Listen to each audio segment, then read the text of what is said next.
The priority for the regime and the Guardian Council is to have a good election. What it wants basically is an interesting set of candidates that will generate excitement not only within the country but also outside. They want to present a face to the outside world.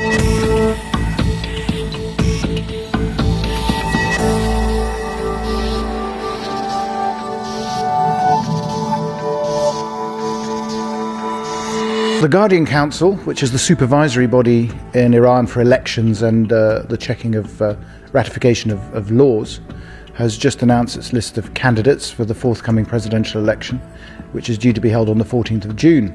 This vetting procedure reminds us, of course, that the elections in Iran aren't exactly free and fair as we might imagine them in a Western democracy.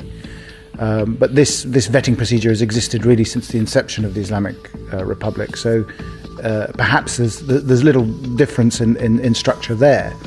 What is perhaps more different is the substance, and we're living in the shadow of 2009, when there were serious allegations of fraud, particularly directed against the Guardian Council. So its actions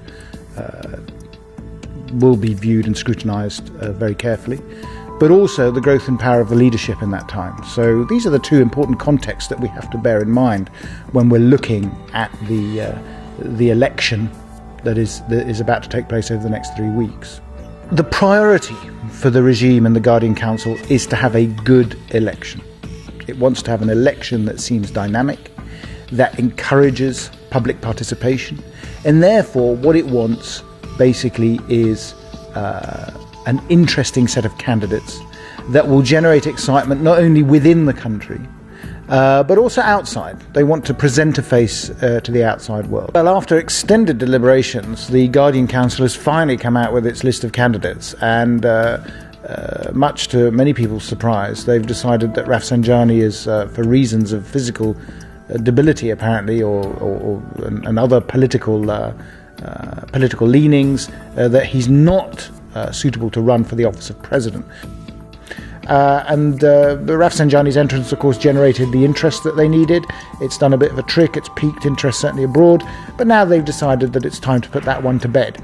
What will be interesting to see is whether Rafsanjani reacts in some way, seeks to appeal the decision, whether people, Ali Motahari, the spokesman, he's actually a hard-line spokesman for Rafsanjani, but a very interesting gentleman, has said that if Rafsanjani is barred from running, they will seek directly a meeting with the Supreme Leader to get the decision overturned. And that's happened before, by the way, so you never know. The Supreme Leader might take the opportunity to intervene. But of course all this does not augur well for a Rafsanjani candidacy, because basically you cannot be the saviour of the nation when you're utterly dependent on the whims of the Supreme Leader, who most people see as the cause of many of the ailments and malaise in the country to date. After all, it was the Supreme Leader who backed Ahmadinejad 110% over 8 years. And it's only in the last year or 18 months that relations have soured. So all this does not augur well. It's not a good start to the campaign. I think it's deeply humiliating for Rafsanjani. This is a man who was one of the founding fathers of the Islamic Revolution and the Islamic Republic. Basically, many of the political systems we see in place today are a product of his presidency between 1989 and 1997. He had many flaws, of course. He was accused of financial corruption, among other things.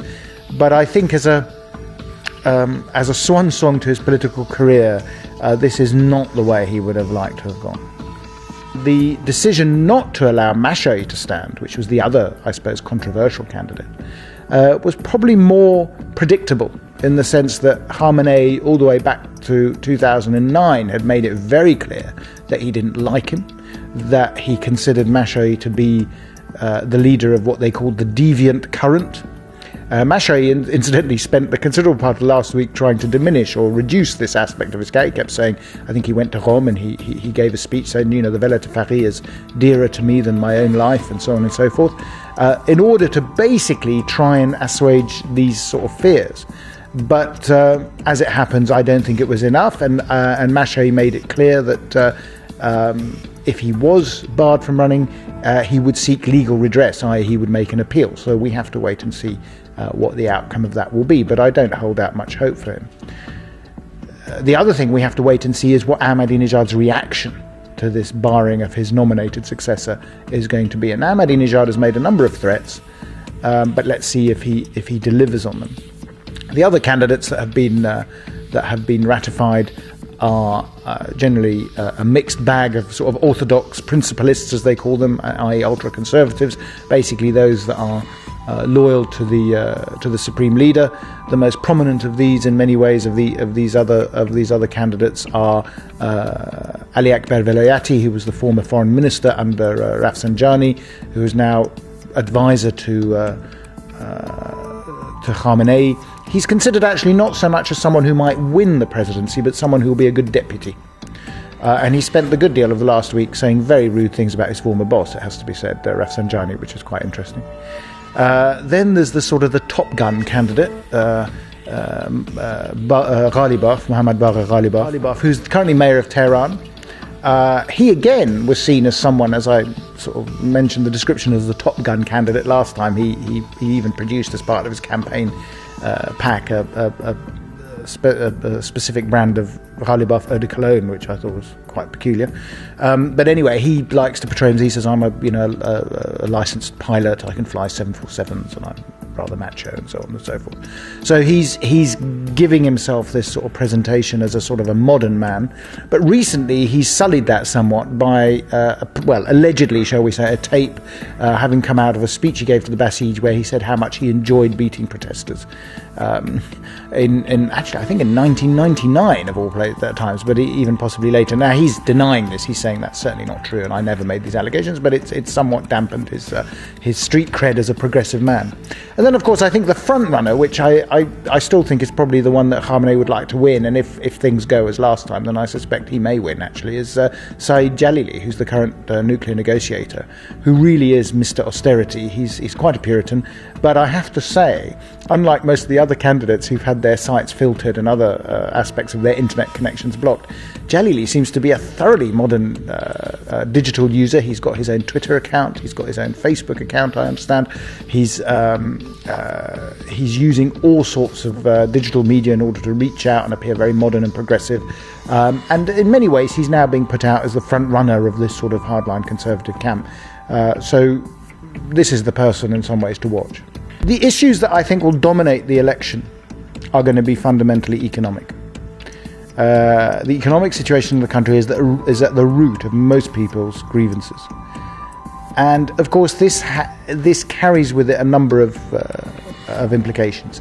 In order to sort out the economics of the country, you need a new radical system of management. You need to probably purge many of the institutions of the country of people who are wholly incompetent. This is a very difficult task after the last 8 years in particular. But that's one aspect that would need to be done. Therefore, you need someone in charge who's going to be pretty much, have a popular mandate to do what needs to be done. But more than that, it's going to require better relations with the outside world. One of the reasons for the economic malaise in the country is seen as the persistence of international sanctions, the difficulty of the nuclear program, and all these will need to be dealt with. And this is a tall order in the current circumstances, it has to be said. Hardline candidates have already said that they have no truck with any form of compromise with the international community, certainly the United States. So it will be difficult to see how these problems can be achieved, can be sorted, can be solved. But economics is at the heart of it. Whether people participate, of course, in the election is another question. Most people are deeply, deeply disillusioned over the last 4 years, certainly. And what we're really seeing at the moment is an electoral contest between the elites. This is an elite contest. Whether the people choose or choose not to participate in it is a moot question. One of the striking things about the campaigns, all the campaigns have been listed, almost all of them have said that we're willing to have more constructive relations with the United States. They then normally caveat that with, as long as the United States does such and such and such and such. And these qualifications depend on the political stance of the individual. This is to be perfectly honest, this is a standard routine in Iranian elections. They want to get the crowd interested. They know where the sympathies of the electorate are. So almost all of them say that we're willing to be constructive. What happened subsequently is another point. I mean, even let's remember, even Ahmadinejad used to say, "I'm happy to be, to negotiate with the Americans," and so on and so forth.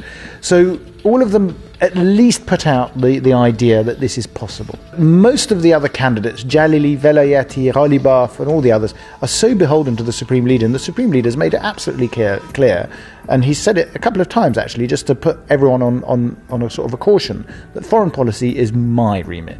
I deal with that. I'm the last word on this.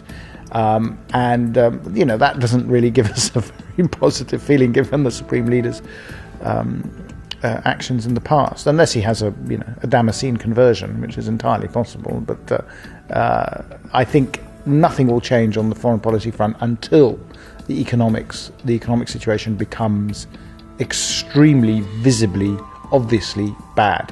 At the moment, the people who can see the situation as terrible are the economists, but most people ignore economists in Iran, certainly, as elsewhere probably, and then some of the political elite are also getting very, very jittery. But those on the Khamenei wing who are enjoying a rather interesting lifestyle and very rich and doing rather well, it probably hasn't affected them yet, so they're not really aware of the broader problems facing the country.